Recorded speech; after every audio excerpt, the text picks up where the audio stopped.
광복절을 하루 앞둔 어제 일본군 위안부 피해자 기림의 날을 맞아 서울 백범 김구 기념관에서 기념식이 열렸습니다.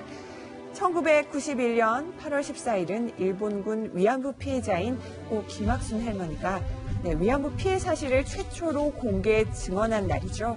지난해부터 국가기념일로 지정돼 기념식을 열고 있는데요. 이날 기념식에선 배우 한지민이 위안부 유족의 편지를 낭독했습니다.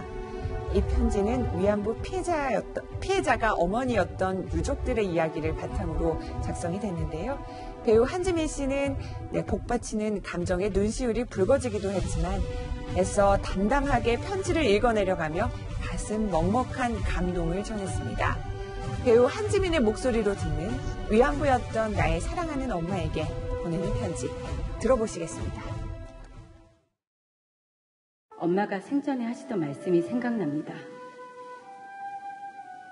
끝까지 싸워다오. 사죄를 받아다오. 살아있는 모든 순간이 고통과의 싸움이었을 엄마를 생각하며 저는 울고 또 울었습니다. 이런 아픔이 다시는 일어나지 않도록 저희가 이어가겠습니다.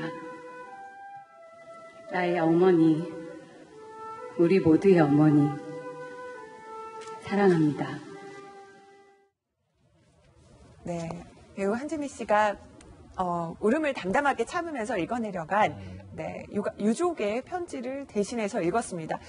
김희정 의원님 또 여가부 장관, 여성부 장관 지내셨기 때문에 이 행사 보면서 또 감회가 남다르실 것 같아요. 네, 이제 법이 통과되어서 그동안 민간이 하던 기념일을 국가 이제 기념일로 하게 되었고 왜 8월 14일이냐면 91년에 정말 김학순 할머니께서 용기를 내서 일본이 8.15를 앞두고 망언을 하는 거를 참다 보다 못해서 내가 이런 일을 겪었다라고 해서 증언한 날이 8월 14일입니다. 그래서 근데 정말 너무 안타깝게도 그때부터 이제 다음 증언들이 잇따랐는데 238분이 이제 등록을 하셨어요. 근데 지금 20분밖에 안 살아 계십니다. 이제 평균 나이가 90이 넘으셨어요. 그런데 제가 여기서 우리가 앞으로 좀 했으면 하는 부분이 있는데 뭐냐면 우리가 흔히 위안부 피해자 할머니라고 얘기를 하잖아요. 그러니까 지금 우리가 보면은 그분들이 할머니예요. 그런데 일본군들에게 끌려갔을 때는 10대 나이였다라는 거예요.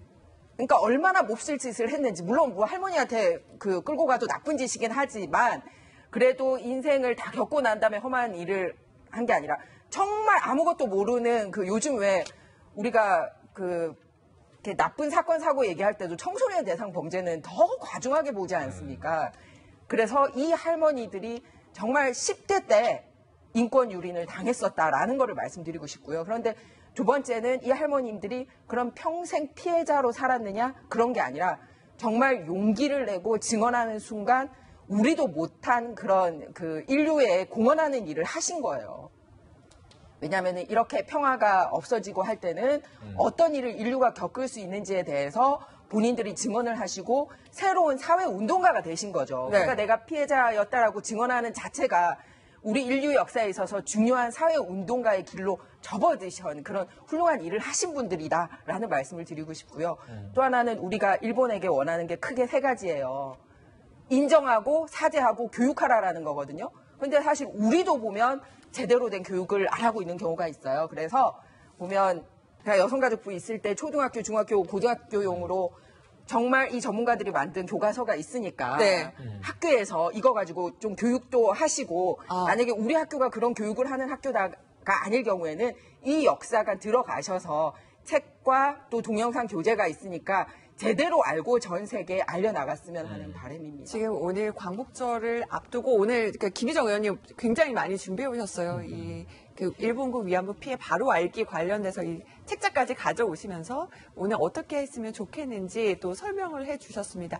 배우 한지민 씨 얘기를 더 해보다 보면은 누가 이제 읽는지도 관심이 모아졌는데 최근에 이제 김복동이라는 영화가 있는데 관련해서도 나레이션을 배우 한지민 씨가 했다고 해요. 그러니까 그런 여러 가지 인연 때문에 또 어제 낭독을 또 맡았고요. 유족들의 여러 가지 사연들을 또 담은 편지라고 하더라고요. 그렇죠. 그렇죠. 그 메시지를 전달할 때 누가 어떤 상징적 의미를 가지고 어떻게 전달하느냐가 상당히 큰 힘을 발휘합니다. 한지민 씨가 딱 적당하지 않았나라는 생각이 들고 어제 볼 때도 눈물이 나던데 지금 또 한지민 씨가 읽어 내려가는 그 낭독을 들으면서 또 한 번 눈물이 나게 되는 것 같아요. 그것은 바로 우리 엄마들의 이야기이기 때문이지 않을까라는 생각이 듭니다.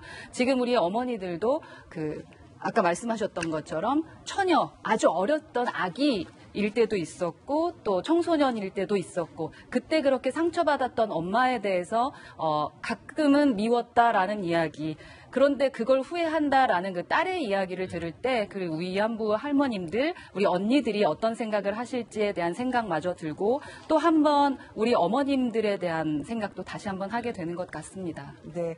저희가 이제 잠시 뒤에 문재인 대통령 오늘 광복절 경축식에서 어떤 메시지를 내놓을지 잠시 후 보여드릴 예정인데요. 김영주 의원님, 이번에는 그 경축식이요. 열리는 곳이 특별합니다. 충남 천안이 독립기념관이라고 하는데요.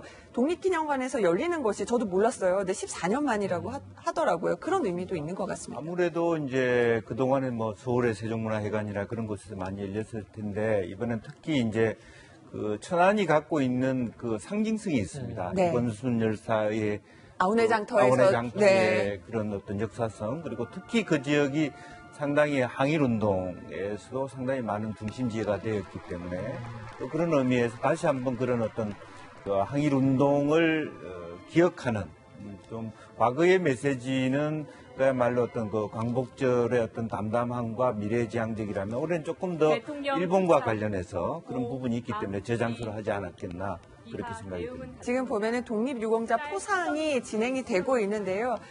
이제 마지막 분에 대한 지금 포상이 진행되고 있는 것으로 보이는데 문재인 대통령이 오늘 메시지, 어떤 메시지를 갖고 나왔을지 굉장히 관심이 쏠리고 있습니다.